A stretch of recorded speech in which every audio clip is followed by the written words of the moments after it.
Iran Israel యుద్ధం వెనకాల ఖచ్చితంగా ఒక వ్యూహం కనబడుతుంది.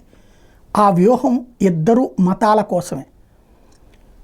ఇరాన్, లెబనాన్, యెమెన్, పాలస్తీనా, సిరియా, ఇరాక్ల చేత చేయిస్తున్న దాడి, స్వయంగా తనే చేస్తున్న దాడి, ఇజ్రాయెల్ అనే దేశాన్ని ఆ ప్రాంతం నుంచి తొదముట్టించడం. చుట్టూ ఉన్న అన్ని దేశాలు ముస్లిం దేశాలు, ఒకే ఒక్క దేశం ఇజ్రాయెల్. ఆ పక్కన ఉన్నటువంటి ఏదైతే ఇప్పుడు గొడవ జరుగుతున్నటువంటి లెబనాన్ ఉందో, హిజ్బుల్లా ఉందో, ఆ లెబనాన్ దేశం ఒకప్పుడు క్రైస్తవ దేశం.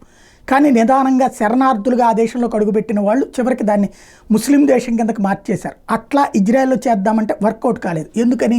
ఇది క్రైస్తవ దేశం కాదు, ఆ తరహా సెక్యులర్ మెంటాలిటీ ఉన్నటువంటిది కాదు, ఇది యూదు దేశం. దీంతో తనని తాను రక్షించుకోవడానికి చుట్టూ ఉన్న 14 దేశాల నుండి కాపాడుకోవడానికి ఎప్పటికప్పుడు ఎత్తులు వేస్తూ ఉంటుంది. అదే సందర్భంలో మతపరంగా ఎవరి భావజాలం వాళ్ళకి చాలా బలంగా, కఠినంగా ఉంది.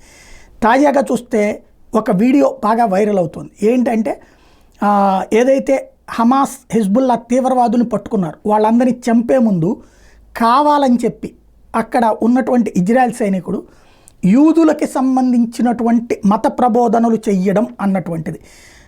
తాల్ముడ్, మనకి సాధారణంగా ఇప్పుడు భగవద్గీత, బైబులు, ఖురాను ఎట్లా ఏ మతానికి ఉంటుందో అట్లాగా యూదులకు సంబంధించినటువంటి తాల్ముడ్, జూయిష్ రిలీజియస్ టెక్స్ట్ తాల్ముడ్ని వాళ్ళకి వినిపిస్తున్నారు. వినిపిస్తుంటే ఆ సదరు తీవ్రవాదులు అయినటువంటి హిజ్బుల్లా వాళ్ళు, హమాస్ వాళ్ళు, మాకు అది వినిపించొద్దు, అలా వినిపిస్తే మేము చచ్చిపోయిన తర్వాత నరకానికి వెళ్తాం అంటూ చెప్తున్నటువంటిది. మీరు ఖచ్చితంగా ఇది వెంటనే స్వర్గానికి వెళ్తారంటూ ఇతను చెప్తూ ఆ పైన కాల్పులు.